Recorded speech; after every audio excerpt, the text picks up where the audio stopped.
Namaste, Jai Hind, and welcome to yet another edition of the Quality Dialogues. India is entering its Amrit Kal, so the pressure on us, ladies and gentlemen, is to run faster than we've ever run as a country. And that brings with us a lot of challenges. As we need stable governance, we also need robust policy, but most importantly, we need a certain level of swachhata or quality in our implementation. So some of these roles that have been played by the Quality Council of India that completes about 25 years working in the shadows. But we are now going to speak with someone who's not only spearheaded Bharat's Swachh Bharat campaign and taken India to becoming an ODF-free nation, achieving some of the key goals as far as the SDG goals are concerned, but he's also now the CEO of Niti Aayog. Parameshwaran Iyer ji, namaskaram. Namaste. And I thank you for making the time amidst a very, very tight schedule. But this is a conversation that we need to have, and so let's start with the ambit of swachhata itself in the broad aspect of it. That means you need to have spot-on policy governance and policy initiatives at all levels, swachhata. So let's start from there, and where the QCI plays a key role 25 years down the line. Sure, Anand, glad to be with you. And as you mentioned, when Prime Minister Modi took the nation and the world by storm, 15th August 2014, when he made that huge announcement from the Red Fort that India was going to become Swachh by the 150th birth anniversary of Mahatma Gandhi. I was then in Vietnam, in Hanoi. I was working in the World Bank. And I was amazed, like the world was, that a Prime Minister was talking about the hitherto taboo subject of sanitation from the Red Fort and that huge commitment he made. So I was very lucky, 14 or 15 months later to be recruited as Secretary in the Ministry of Drinking Water and Sanitation and to come back to India and to play an important role in implementing the Prime Minister's vision for a Swachh Bharat. Now again, that vision which the Prime Minister threw out, he took that taboo subject of sanitation by the scruff of its neck and said, we're going to make it happen. So that commitment was huge. That political leadership was massive. And then, of course, that needed to be translated into reality. So it became very, very important to take stock first of where we were in terms of the baseline, right? And again, as you spoke about quality, the Prime Minister never compromises on that. It was a huge target. We had to bring 550 million people in rural India out of that habit of open defecation, and then we needed to provide 100 million toilets to enable them to use. But all this, the quality of the program was very important. And in fact, I still remember engaging with the Quality Council of India and getting them to do a survey to find out what's happening on the ground, what's the reality of the situation. It became very important. So they came back with a very robust report which enabled us to kickstart the program and to make sure that we knew what to deal with on the ground. So those ground level realities came out in that. So that was an important moment because we were always reminded by the Prime Minister that this is not about quantity, it's about quality. The focus of the program is about changing behavior. Great. It's not so much about infrastructure. So how do you get people to change their mindset of changing that centuries-old habit of defecating in the open, even sometimes when they actually had a toilet. So the shift in behavior was that was the qualitative aspect of the program, and that was always our focus. But how are you able to maintain standards? That means you need constant monitoring, and even now in your current role as CEO Niti Aayog, you play a dual role. When I say Niti Aayog, on the one hand you need growth, it has to be fast, policy initiatives have to be taken. On the other hand, you are working in the spirit of cooperative federalism. One of the aspects is it's okay to make an announcement. The implementation is the tougher part, and at every step there has to be scrutiny, monitoring, check. So how do you go about this? So I think one important lesson I learned from my previous assignment was the importance of independent evaluation of programs. Here in Niti, we have an office called the Development Monitoring and Evaluation Office, DMEO. It's a critical part, it's an attached office of Niti. It has about 100 staff. They're all specialists in monitoring and evaluation. So Niti plays a very, very important role in monitoring and evaluation of the different programs of the Government of India. We have a framework called OOMF, Output Outcome Monitoring Framework. Every ministry has to come up with output and outcome indicators for their respective programs. They have to report to Niti, and we have a team here which reviews that, and we have an annual dialogue with the ministry. So that focus on quality, on measurement of output, but more importantly outcomes, is a critical part of Niti's work. And now we're trying to take this down to the state governments, because most of these programs are implemented in the states. So what is the capacity of state governments to monitor and evaluate programs, both central and state? Niti is helping states build that capacity. Again, a very, very important part is that qualitative dimension of all these programs, and Niti is at the heart of monitoring that.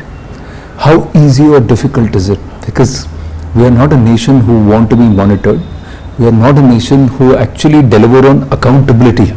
There is a narrative shift which the Prime Minister is trying to drive, but typically... No, look, it's always challenging. It's not just in India, but anywhere in the world. I've worked in different countries.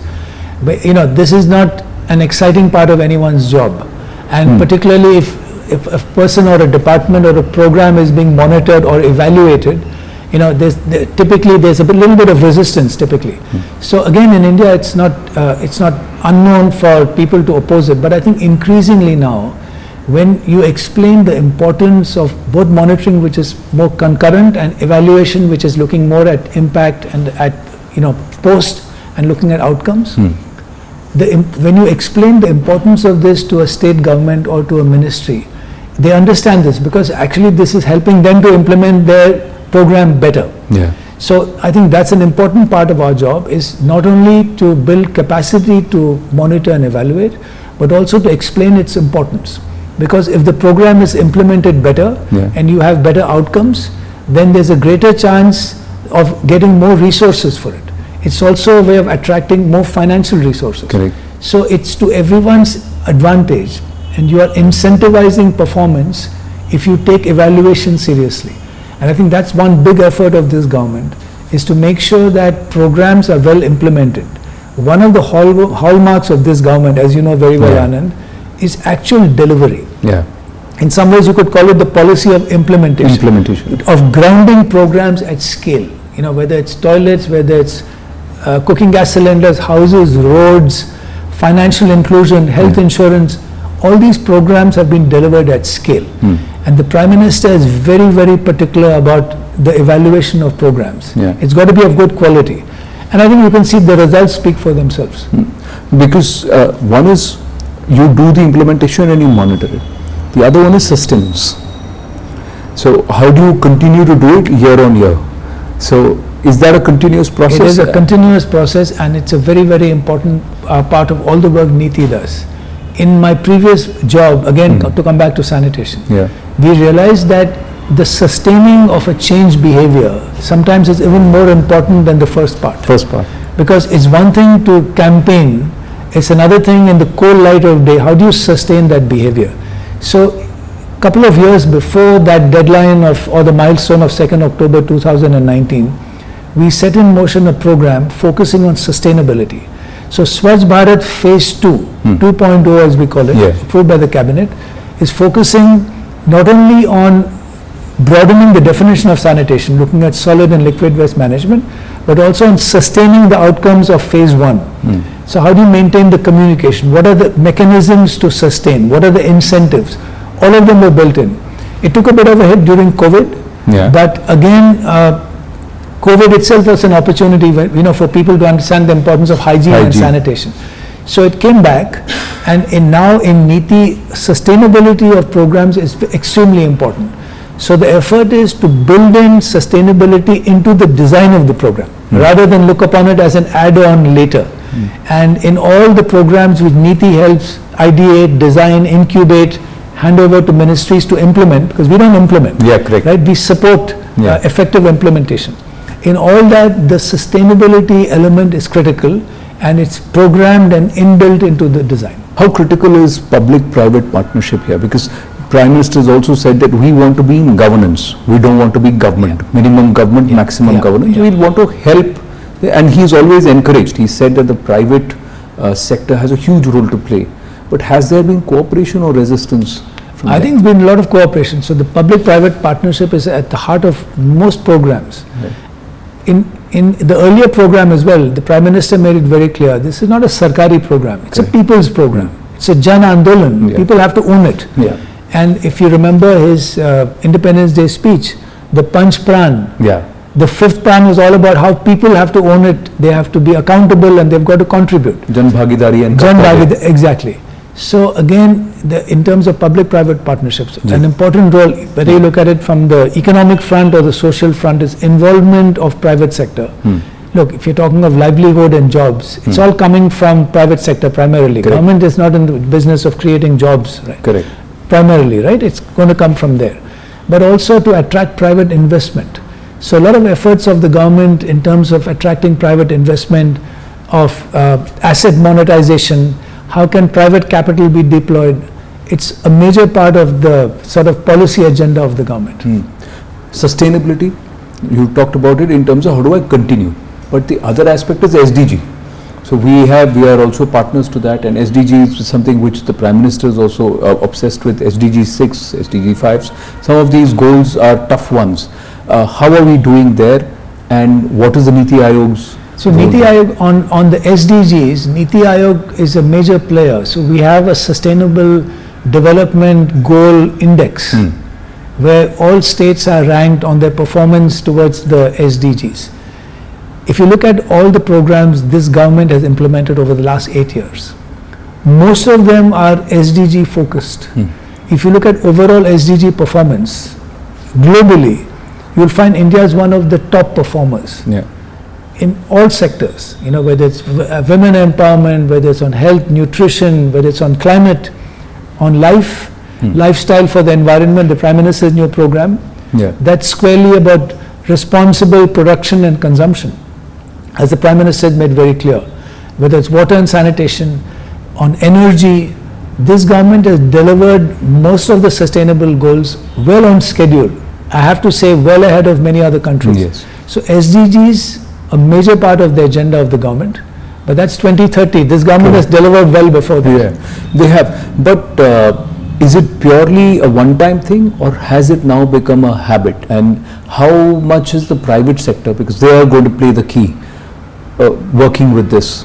Especially when the Prime Minister says, I want Make in India to stand and represent quality. But quality at a time where we don't compromise on the ecology, environment, but we continue to grow. So these are too many parameters for us as a nation to do, because a lot of the developed countries today, they compromised on environment while trying to focus on quality and trying to raise their own. And today they are imposing those restrictions on us. So we are waging a battle, and it's a double-edged sword for us. As the Prime Minister announced the Panchamrit at COP26 at Glasgow, on climate in particular, but overall, I think the private sector has come on board. So we need green growth essentially. Correct. And so decarbonizing the economy, decarbonizing the transport sector. Niti's played a major role, as you know, in the promotion, the policy on EVs, electric vehicles, on renewable energy, on green hydrogen. These are all areas where private sector is now coming in a very big way. So I think everyone is aware, and it is not just about CSR. It's from a business point of view. It makes sense for private sector to focus on decarbonizing the industry and decarbonizing sectors, and going ahead, this is going to become critical. So I think we are all in it together, public and private, and I think there's a clear understanding about that. You have a state-of-the-art resource center. Tell us a little more about it. What is this resource center going to be doing? So we've got a number of centers, but one of the centers which I think is really focused on innovation and technology is the Atal Innovation Mission. And so this is a group of people, basically youngsters in Niti, who innovate, who come up with programs like the Atal Tinkering Lab in schools, where youngsters in class 8 to 10 essentially are introduced to technology, to blockchain, to AI, and they start literally tinkering with it, and that's led to many startups. So this has led to a sort of focus on innovation, on creativity, on technology for the younger generation. So that's one huge resource we have already. In addition to that, we focus on a number, you take EVs. Ji. The whole thrust on EVs, the policy, 50,000 electric buses to be now coming on board, and how do you make the transition, which is linked to the overall energy transition. Many areas where Niti is focused on data, on how do you use data for evidence-based policy making. There's a huge program on that as well. So I'd say on many of the frontier areas, thinking now but looking ahead, Niti plays a very important role. Final 2-3 questions, Mr. Iyer. First is, where has the QCI integrated itself into the system, the various wings? There are multiple wings and they've always worked on this in shell. Do they also have a role in making sure that the policy itself is robust? Because sometimes you roll out a policy, then you should not be in a position that midway you have to roll back or tweak. So there is a quality check, that has to be a certain level of swachhata in the policy also. Sure.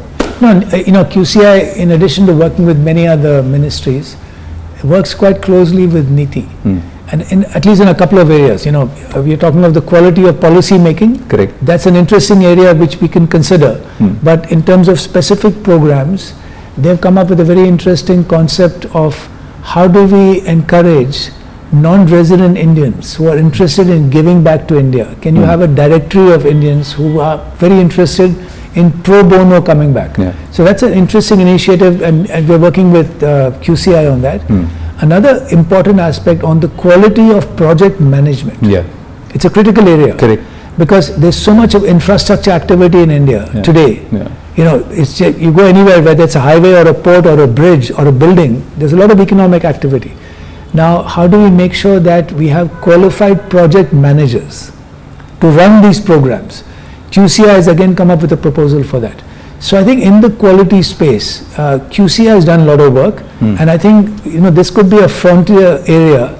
The quality of policy making is an area which we need to look at probably. I'm asking you this because you remember the drone policy that came out. Within a year, it had to be withdrawn, redrafted, and had to be brought. Now, one would say that the government was agile enough to respond to the need of the day, but now when we're looking at Gati Shakti, and then you're looking at a drone corridor and a drone policy being redrafted, it just comes to mind that should there be a certain amount of emphasis there, and the Niti Aayog and perhaps QCI could play a role. I think it's an interesting area where you can have some oversight, maybe QCI can play a role, but remember that Gati Shakti, for example, or the National Logistics Policy, these have inbuilt qualitative dimensions and quality assurance processes. They go through a very rigorous process.